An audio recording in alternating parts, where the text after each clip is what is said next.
Hello chess lovers, Soren here, and in today's video I want to share with you a very exciting and interesting attacking game played by Soviet chess master German Khodos.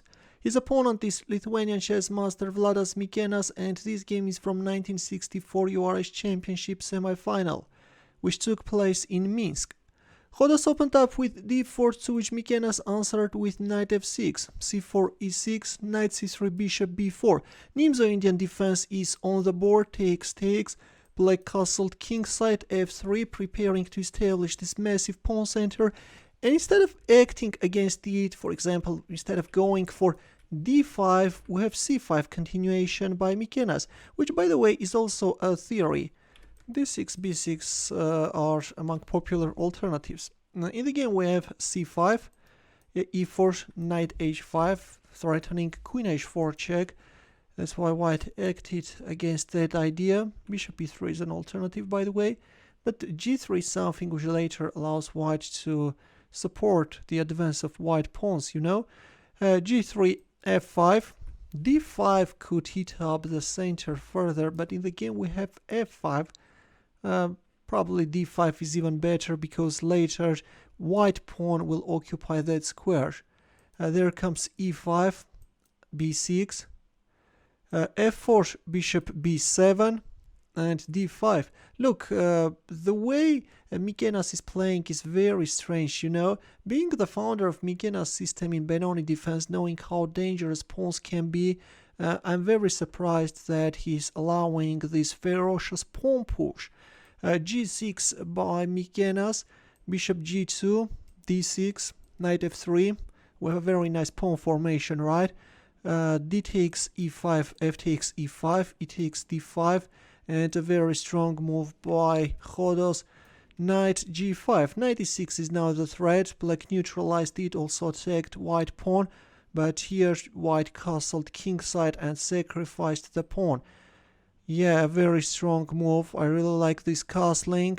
C takes d5, c4, or stopping white in future going for c4, thus not allowing white to get a protected passed pawn and making the pawn on d5 somewhat vulnerable, but you can't gain much from this position, you know. Here comes bishop f4. Knight takes f4, g takes f4, white is hurrying to kick away black rook. Rook goes back to e8 and d6. And if bishop takes g2, then king takes g2, and then white queen can land on d5. That's why black decided not to allow, not to give up the central d5 square, instead played queen d7, but even this can't help black. There comes bishop d5 check. King f8, queen d4, white queen is coming to penetrate opponent's camp, something which we all love, right? Bishop takes d5, and now what? How to proceed? Well, look, you can even recapture, but the move made by Khodos is absolutely staggering. We have queen h8 check, bishop g8, queen f6 check, bishop f7, rook a e1. The heavy artillery is coming. Now queen h8 is the threat. Let's just make a random move a6 and see how white can announce a checkmate check. Going for an exchange of rooks, takes, checkmate. That's why black hurried to connect the rooks, played knight c6, and now what? How to proceed? There came another mighty blow, rook e7. Did you manage to find this brutal move? You can't touch it with the knight because the 7th rank is now blocked and white will announce a checkmate. Black played rook takes e7 and knight takes f7.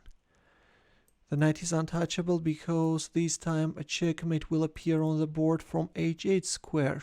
So after knight takes f7 we have queen e6, and d takes e7 check.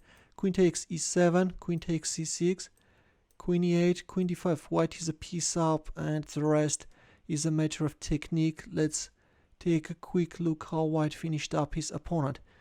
So black forced the exchange of queens, but yeah, you can't do much in this endgame.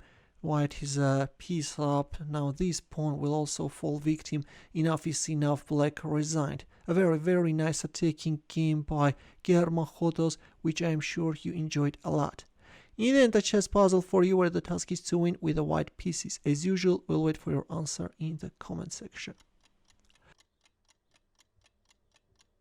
Thanks for watching. We'll see you in my next video. Take care.